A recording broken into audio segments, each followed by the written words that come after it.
Oh, yiggity, yes, it is I, so fresh, Jay Lava. This is the Keep It P podcast, where we take news situations, everyday occurrences, and indeed we show how one could have and could not have been keeping it P.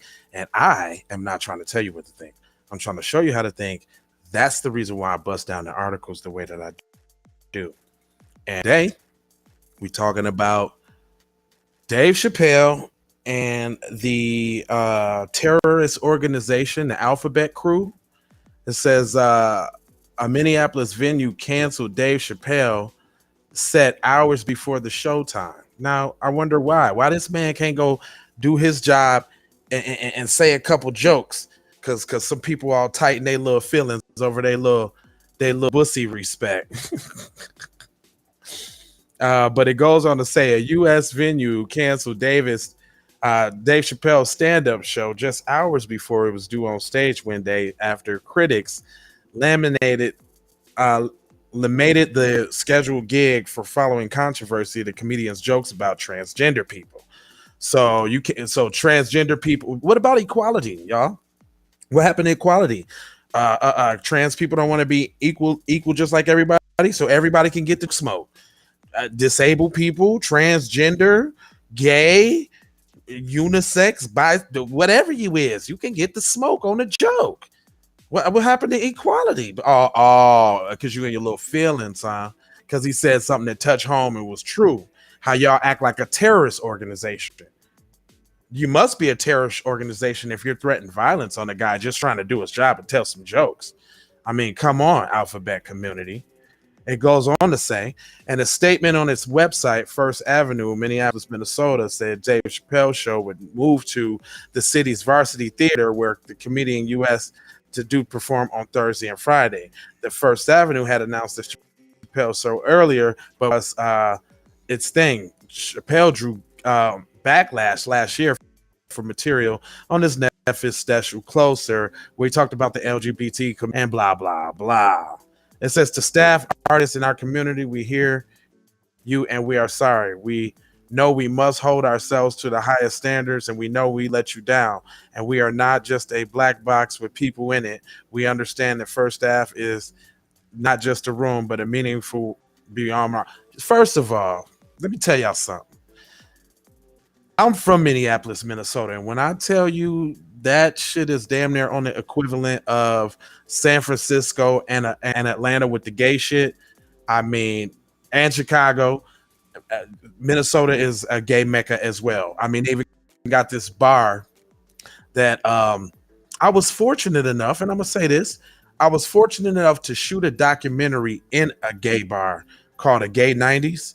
And the documentary that I was shooting was about the what you call it, the dress up dudes, the drag dudes. They got a drag show. That's a world famous drag show. And so I was, filming the behind the scenes and like about their life and who they are. And I'll tell you, it's obviously something that I wouldn't have access or exposure to any other time, but I appreciate the experience and just kind of getting to know people.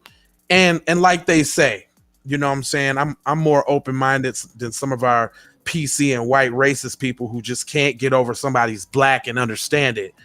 You know what I'm saying? I can get over the fact that somebody might like dick up their ass. Ain't me. As long as you ain't pushing that shit on me, because I'm cool. I don't like you targeting children. I'm going to say something about that. But just to learn about the lifestyle was actually pretty cool, man. This is a wild story too before we go on, but this is wild. There was actually a motherfucker that I interviewed that was gay, that was so-called like playing the system. And you say to yourself, you're like, yeah, right, nigga, you ain't gay. You play a female too good. But the way Cuz broke his story down, he was like, he did it one time, you know what I'm saying? They got a whole bunch of money from it on like a joke or some shit he was saying. And he kept doing it because the money was sustainable. But what he also told me is that the other people the other drag queens that was obviously gay or blah blah blah blah blah, they hated on Cuz because they say he wasn't authentic to the culture, so to see wasn't really gay and he was profiting off the shit. Which, you know, when you think about cultural appropriation and those kind of things, you can understand. But then that's when I say, for all you gay niggas out there, y'all need to stop culturally appropriating black women. Since when does fucking being gay automatically turn you into a middle-aged black woman? Does like middle-aged black women spirits go into your body, nigga, as soon as you turn gay? Like, nigga, that's some bullshit. But anyway, it goes on to say, First Ave, y'all on some bullshit for splaining and all of that shit for them too, by the way. You're on some bullshit. Other than that, it goes on to say he did a little show. He talked shit about the little whoops. They cried and tried to get him canceled, but they couldn't, so they super fucking mad.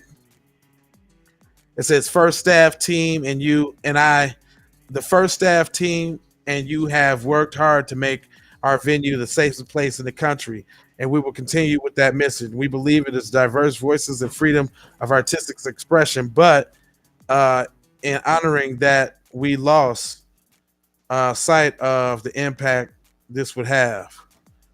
And then blah blah blah. So basically they goddamn, they start explaining for them people. They goddamn some bullshit. Anyway, I ain't gonna hold you. I'm just gonna mold you, fold you, and scold you about being on code. Make sure that you are man, make sure you tap in with us, man. Love, peace, blessings, and aloha. I'm out. We need to go out here and say exactly what we want. And we got to say it with our chest. And we kind of start pussyfooting around, and we got to stop being scared to say exactly what we want, what we need.